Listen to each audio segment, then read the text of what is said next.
নমস্কাৰ বন্ধুসকল আজি খেল সম্পৰ্কীয় কেইটামান কুৱেশ্যন লৈ আপোনালোকৰ সন্মুখত হাজিৰ হৈছোঁ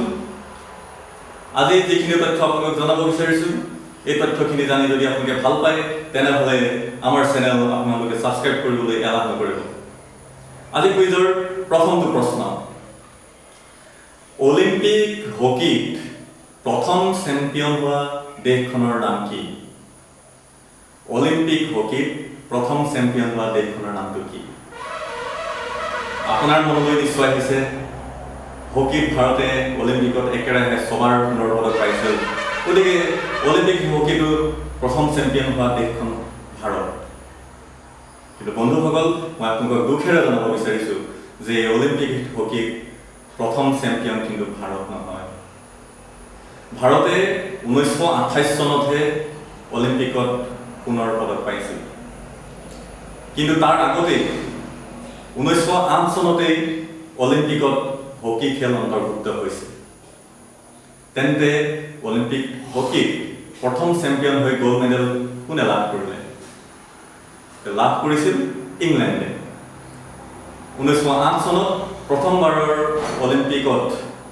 গোল্ড মেডেল লাভ কৰিবলৈ সক্ষম হৈছিল ইংলেণ্ড আৰু আয়াৰলেণ্ডে চিলভাৰ মেডেল পাবলৈ সক্ষম হৈছিল সাধাৰণতে অলিম্পিক হকীত আমাৰ মনলৈ আহে যে ভাৰতে চেম্পিয়ন হৈছিল কিন্তু এইটো এটা তথ্য আমাৰ অজ্ঞাতে থাকি গৈছে যে আচলতে অলিম্পিক হকীত প্ৰথম চেম্পিয়ন হৈছিল ইংলেণ্ড ভাৰত নহয় এইবাৰ আপোনালোকলৈ দ্বিতীয়টো প্ৰশ্ন 1966 চনৰ এছিয়ান গেমছত অসমৰে এগৰাকী সুদক্ষ খেলুৱৈ অৰ্জুন ভোগেশ্বৰ বৰুৱাই সোণৰ পদক লাভ কৰিছিল তেখেতে কি ইভেণ্টত এই সোণৰ পদক লাভ কৰিবলৈ সক্ষম হৈছিল ইয়াৰ উত্তৰটো হ'ল অৰ্জুন ভোগেশ্বৰ বৰুৱাই দৌৰত 800 মিটাৰ বিভাগত সোণৰ পদক লাভ কৰিবলৈ সক্ষম হৈছিল এইবাৰ আপোনালোকলৈ তৃতীয়টো প্ৰশ্ন সদ্য সমাপ্ত এছিয়ান গেমছ জাকাৰ্টাত হৈ যোৱা এছিয়ান গেমছত অসমৰ তথা ভাৰতৰ দৌৰবিদ হিমা দাসে 400 মিটাৰ দৌৰত 50.79 ছেকেণ্ডেৰে দৌৰি ৰূপৰ পদক লাভ কৰিবলৈ সক্ষম হৈছিল আৰু লগতে এই 50.79 ছেকেণ্ড সময়টো ভাৰতৰ এটা ৰাষ্ট্ৰীয় অভিলেখ হিমা দাসে প্ৰতিষ্ঠা কৰে মোৰ প্ৰশ্ন হ'ল এই অভিলেখ হিমা দাসৰ আগতে কাৰ নামত আছিল ইয়াৰ উত্তৰটো হ'ল মনজিৎ কৌৰৰ নামত মনজিৎ কৌৰে 14 বছৰ আগতে 51.05 ছেকেণ্ডেৰে ৰাষ্ট্ৰীয় অভিলেখ প্ৰতিষ্ঠা কৰি গৈছে এইবাৰ আপোনালোকলৈ চতুৰ্থটো প্ৰশ্ন অলিম্পিকত পদক লাভ কৰা প্ৰথম ভাৰতীয় মহিলা এথলীট গৰাকীৰ নাম কি অলিম্পিকত পদক লাভ কৰা প্ৰথম ভাৰতীয় মহিলা এথলীট গৰাকীৰ নামটো কি মই আপোনালোকক এটা হিন্ট দিব বিচাৰিছোঁ যে এথলীট গৰাকী হৈ গ'ল এগৰাকী ভাৰ উত্তোলক নিশ্চয় আপোনাৰ এতিয়া নামটো মনত পৰিছে তেওঁ আন কোনো নহয় তেওঁ হ'ল কৰ্ণাম মালেশ্বৰী যিগৰাকী এথলীটে 2000 চনত অলিম্পিকত ব্ৰঞ্জৰ পদকেৰে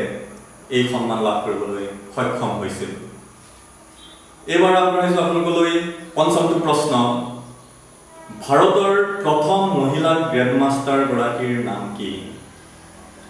ভাৰতৰ প্ৰথম মহিলা গ্ৰেণ্ডমাষ্টাৰ গৰাকীৰ নাম হ'ল এছ বিজয় লক্ষ্মী আজিৰ খণ্ডৰ অন্তিমটো প্ৰশ্ন আপোনালোকলৈ আগবঢ়াইছোঁ পিটি উষা ভাৰতীয় এথলেটিক জগতৰ বিশেষকৈ দৌৰৰ এগৰাকী উজ্জ্বল নক্ষত্ৰ পিটি উষাৰ নাম শুনা ভাৰতৰ কোনো ব্যক্তি হয়তো নাই পিটি উষাই অলিম্পিকত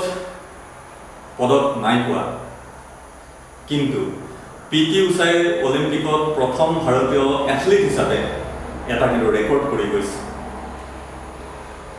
ভাৰতীয়ৰ ক্ষেত্ৰত পিটি উষাই এটা বিশেষ ৰেকৰ্ড কৰি গৈছে তেওঁ প্ৰথম ভাৰতীয় এথলীট কি ক্ষেত্ৰত তেখেতৰ প্ৰথম ইয়াৰ উত্তৰটো হ'ল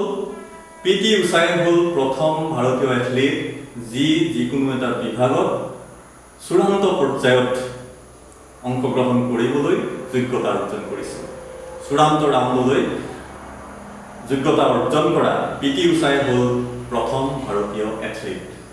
ধন্যবাদ বন্ধুসকল, এইখিনি প্ৰশ্ন আপোনালোকলৈ আজি আগবঢ়ালোঁ। খেল সম্পৰ্কীয় নিশ্চয় জানি ভাল পাইছে।